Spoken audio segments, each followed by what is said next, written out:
who fail is belief, persistence. The people who end up winning in the end keep on fighting. They keep the belief that anything is possible, and no matter what gets in their way, no matter what anyone says, they keep on persisting. The people who lose form various beliefs or excuses for why they failed, and they repeat these beliefs for the rest of their lives to escape the guilt and shame of knowing that they could have made it. They could have succeeded. If only they would have persisted long enough. In the short term, while on the path to greatness, you'll endure many temporary defeats. You might be extremely smart and qualified, but you can't seem to get that dream job you've always wanted. You might be the next Casanova, but you still haven't managed to land the girl of your dreams. One of the most important parts of your own psychology is persistence, and it's the difference between getting what you want and failing. It was Confucius who said, "Our greatest glory is not in never falling, but in rising every time we fall." What does this mean? It means that each time you fall, you get back up and you try again and again and again until finally you get what you want. When I left my corporate job about 6 years ago, I wasn't in a great place. I had quit my job because I couldn't handle the stress. I was smoking half a pack of cigarettes a day. I was nearly homeless because I didn't have a lot of people to help me. I never have. I started searching for ways to make money on the internet. I knew there had to be some way, so I started searching. Now, I remember in the beginning everyone telling me that I was crazy, that I needed to get a real job. My parents used to think that money from the internet was fake. But within the first year, I was making a couple $1,000s per month. Then a couple years later, I made over $8,000 in 1 month. Throughout the years, I experienced many setbacks, some far worse than others. But I kept going. I kept failing. I kept learning. And when the smoke finally cleared, I had proved everyone wrong and did exactly what they never thought was possible. And you can do the same. Even if it has nothing to do with creating financial freedom for yourself, you have everything you need to get anything you want.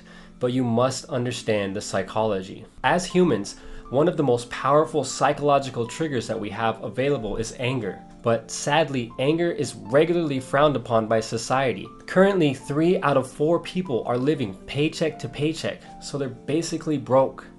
With these statistics, there is a good chance that you've experienced anger due to not being able to pay your bills or your rent. Maybe you're like me and you felt the pain of being called skinny. The pain of feeling weak and useless. To get what you want, you have to think about the anger. Imagine all of the embarrassment, discomfort, and pain that you've experienced as a result of failing and never revisiting it.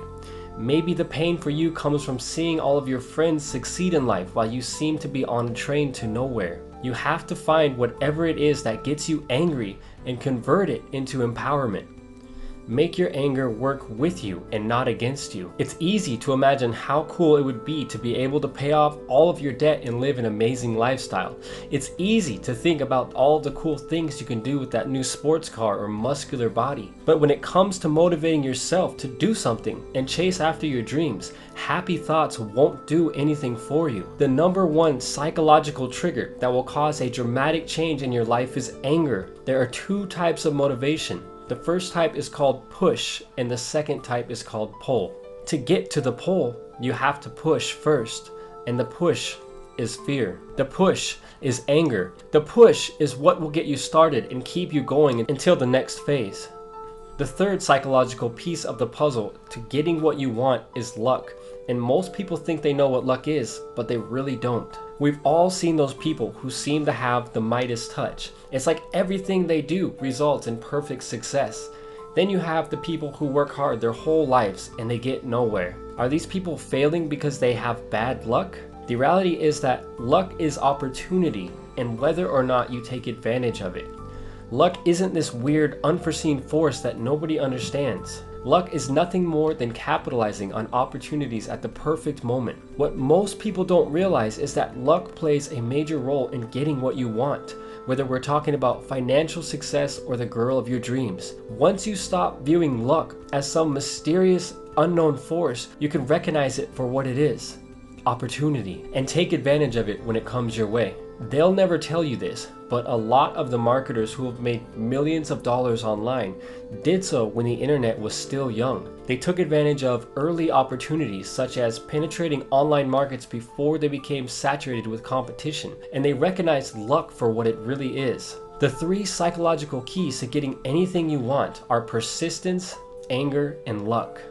Persistence is what keeps you going every time you fail. Anger is the fuel that keeps the desire burning.